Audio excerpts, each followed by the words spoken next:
Et bonjour, bonjour mes amis, j'espère que c'est la forme de votre côté. Moi ça va super, c'est avec grand plaisir que je vous retrouve aujourd'hui et que je vous souhaite la bienvenue dans cet épisode 68.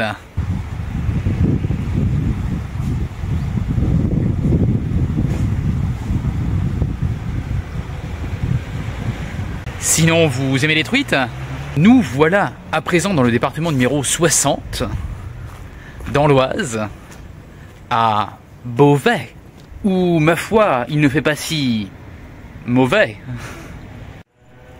Ah, il y a peut-être littéralement moyen qu'on passe entre les gouttes aujourd'hui.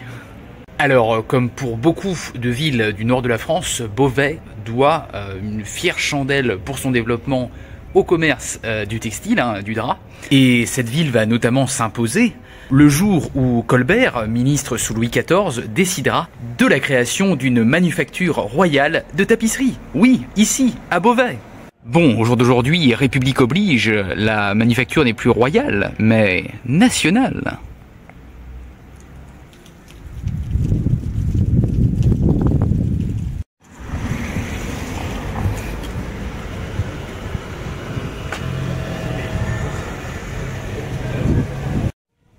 Et je vous présente Jeanne, alors pas de Jeanne d'Arc à Beauvais, mais une certaine Jeanne Hachette. À la suite de la guerre de 100 ans, quand la ville sera assiégée par les Bourguignons, c'est notamment elle qui montera sur les remparts de la cité et qui, à coups de hache, d'où son petit surnom de Jeanne Hachette, défendra avec détermination la ville de ses assaillants.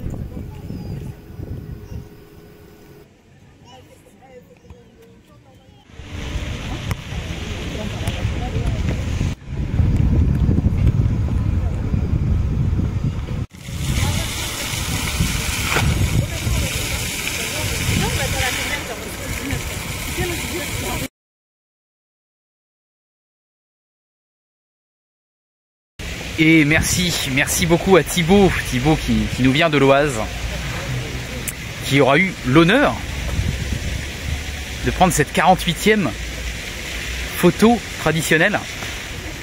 Ça y est, on y est les amis, la moitié. On a visité la moitié des préfectures de la métropole française. Et c'est pas fini, et on continue.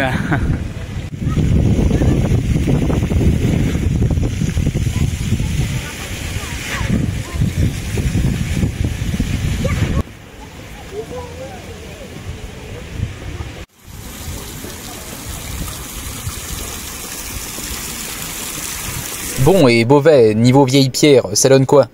Eh bien, nous avons là les vestiges de remparts du IIIe siècle construits par les Romains. Et oui, il fallait bien se défendre des redoutables barbares qui déboulaient à cette époque du nord et de l'est.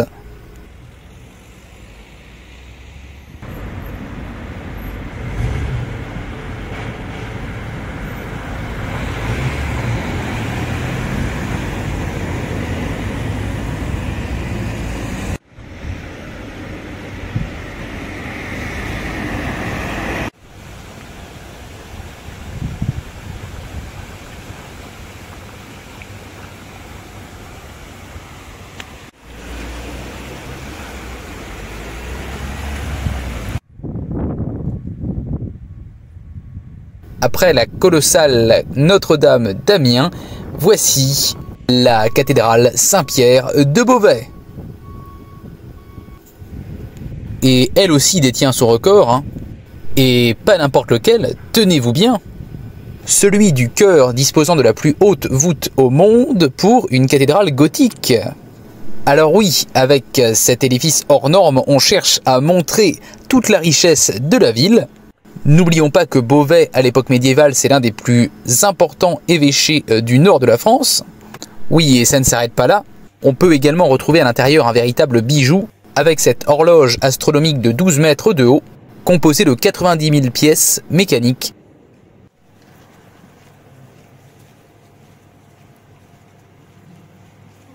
La cathédrale étant actuellement en plein travaux, on s'affaire ici activement à sa restauration.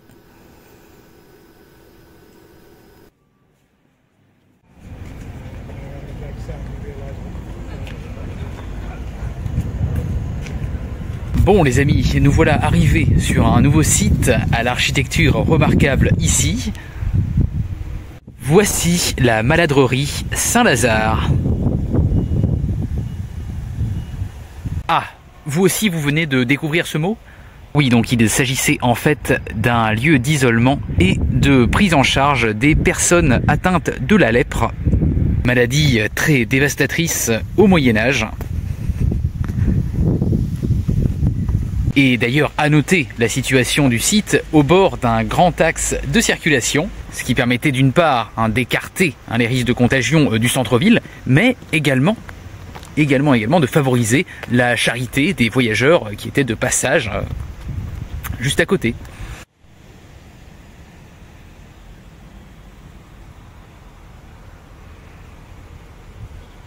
Bon, et bien ça nous permet de finir cet épisode en paix.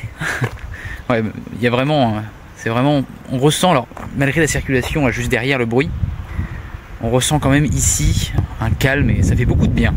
De votre côté, n'hésitez pas à soutenir l'aventure en likant cette vidéo. Et moi je vous donne rendez-vous demain, non pas pour visiter la dernière préfecture régionale, mais bien pour changer de région. On se retrouve là-bas, à très vite les amis. Psst, et toi, pour ne rien manquer de l'aventure, je t'invite à t'abonner à cette chaîne YouTube et à me suivre sur les réseaux qui s'affichent ici. Allez, bisous, bisous!